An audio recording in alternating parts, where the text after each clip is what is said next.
In these days leading up to Lent, tomorrow, Ash Wednesday, the Lord's been giving us some very important readings to ponder, and I hope that we've been taking these to heart every day. We are still in the wisdom literature. We're focusing on especially the book of Sirach. And then when we look at the Gospels, Jesus has been making it clear we have got to let go of those things that keep us from following him. There are many obstacles that we often put in our own path that keep us from following Jesus. And he's been listing them in these readings. For example, from Sunday's gospel, worrying, anxiety. He says it serves absolutely no purpose. He even says if you're worrying, you're like the pagans. Your life is no better than theirs. He says they worry about these things. You've been called to something greater. You've been made someone greater. When we become a Christian, we really become a child of the Father. And so don't you think that he knows our needs? So he also talks about tolerating evil, just by not abandoning a sinful life, abandoning ship when things get difficult or we don't have clarity. Sort of like when the winds change one way, one day we abandon what we were pursuing the previous day because something gets hard. We think, oh, this isn't God's will or whatever it is. And we're never anywhere. We're not following any path whatsoever. He talks about simply not praying enough.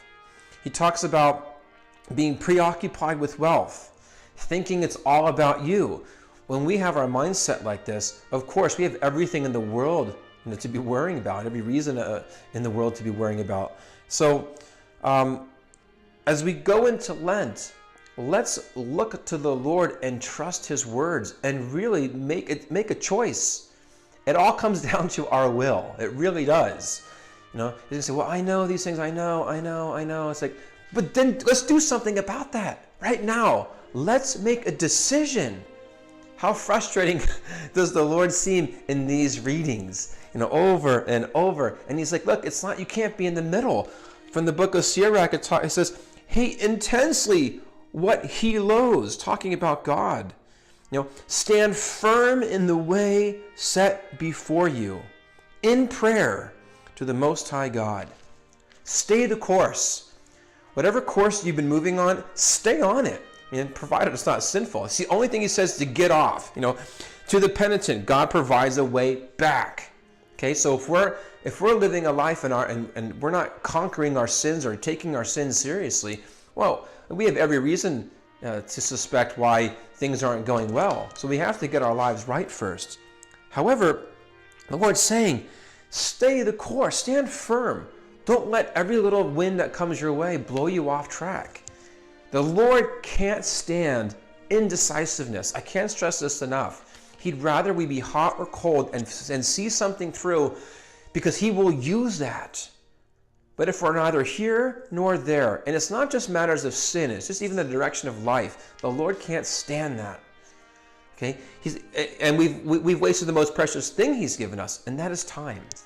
So as we go into Lent, let's keep these words of wisdom in our hearts. Let's make our Lent simple. Let's focus on getting back to God, back to the basics, back to daily prayer, fending off sin. Those kinds of things that are pulling us away, whatever it may be. But be patient with yourself. And don't have something so lofty for Lent that you can't do it.